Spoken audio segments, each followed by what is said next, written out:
Bienvenue à tous, chers abonnés, sur votre chaîne préférée Maurice TV. Installez-vous confortablement, que vous soyez au bureau en train de faire semblant de travailler ou dans le bus en plein embouteillage à Phoenix. Aujourd'hui, on décode le dernier discours de notre cher Premier ministre, Nava Rangolam. Le titre de notre dossier ?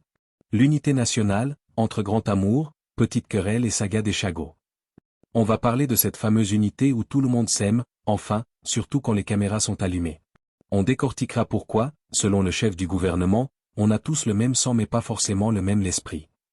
On fera aussi un détour par les Chagots pour voir où en est notre dignité nationale, et on finira par un petit message pour les jeunes qui préfèrent TikTok à leur livre d'histoire. Mais avant de plonger dans le vif du sujet, vous connaissez la chanson. Si vous aimez notre travail, ou si vous aimez juste me voir râler un peu, donnez-nous un petit pouce bleu. C'est notre carburant pour continuer à vous informer. Et si ce n'est pas encore fait, abonnez-vous et activez la cloche pour rester scotché à toutes les mises à jour de notre île intense.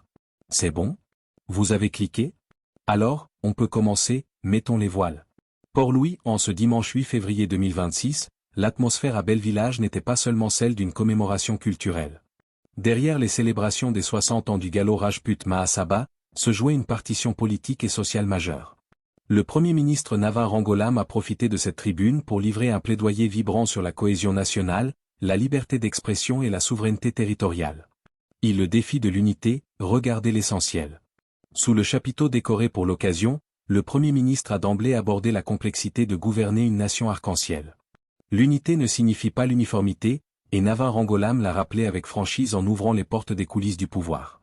Dan Conseil de Mini, paix à tout dimoun qui d'accord leur tous a fait menouguer l'essentiel. Au Conseil des ministres, tout le monde n'est pas d'accord sur tout, mais nous regardons l'essentiel.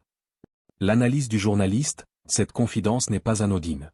Elle illustre la réalité de la démocratie mauricienne, une coalition d'idées souvent divergentes qui doivent s'effacer devant l'intérêt supérieur. C'est une leçon de pragmatisme. Pour le citoyen lambda, cela signifie que malgré les débats houleux sur l'inflation ou les réformes sociales, la priorité reste la stabilité du pays. Deux diversités et 10 ans, le sang, au-delà des castes. Dans un moment de grande intensité, le Premier ministre a abordé la question sensible de l'appartenance communautaire. En s'adressant aux Rajputs et aux Vaish, il a rappelé une vérité biologique et spirituelle, la couleur du sang est la même pour tous. La force de la diversité. En citant l'adage Unity turn diversity into strength, il a rappelé que la multiplicité des cultures à Maurice n'est pas une faiblesse, mais un moteur économique et social. Un rappel à l'ordre spirituel, avec une pointe d'humour et de sagesse, il a lancé « Si bondi de sang demain, li pou dire mon donzo la cervelle, me peina l'esprit ».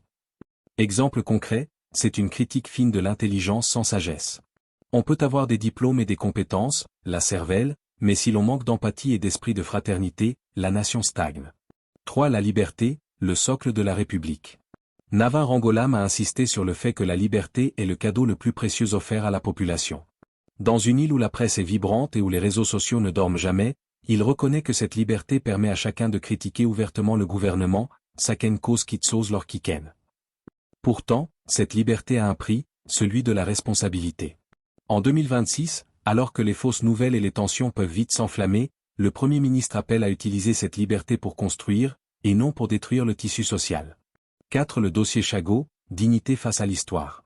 L'un des moments les plus solennels de son discours concernait l'archipel des Chagots. Le Premier ministre a été catégorique, la souveraineté n'est pas négociable à n'importe quel prix. Il y a ce qu'on appelle la dignité et l'honneur d'un pays. Ce passage résonne comme un message envoyé à la communauté internationale. Pour Maurice, récupérer les Chagots n'est pas seulement une question de territoire ou de ressources marines, c'est une question de réparation historique. C'est le refus d'accepter l'inacceptable pour préserver l'honneur des descendants des Chagossiens et de tous les Mauriciens. Un appel à la jeunesse, connaître pour aimer. Enfin, le chef du gouvernement a terminé par une note d'espoir tournée vers l'avenir, la transmission. Il a exhorté les jeunes Mauriciens à se plonger dans les livres d'histoire. Pourquoi est-ce vital aujourd'hui ? Dans un monde ultra connecté où la culture mondiale uniformise les comportements, connaître l'histoire de l'île Maurice, de l'abolition de l'esclavage à l'arrivée des travailleurs engagés, jusqu'à l'indépendance permet aux jeunes de comprendre la valeur des libertés dont ils jouissent aujourd'hui. C'est en sachant d'où l'on vient qu'on sait où l'on va. Conclusion du reporter. Le message de Nava Rangolam en ce 8 février est clair, Maurice est un navire solide, mais sa navigation dépend de la capacité de son équipage à rester uni malgré les tempêtes. Entre dignité internationale, Chagot, et paix sociale, unité nationale, le gouvernement tente de tracer une voie où l'esprit l'emporte sur la simple technique.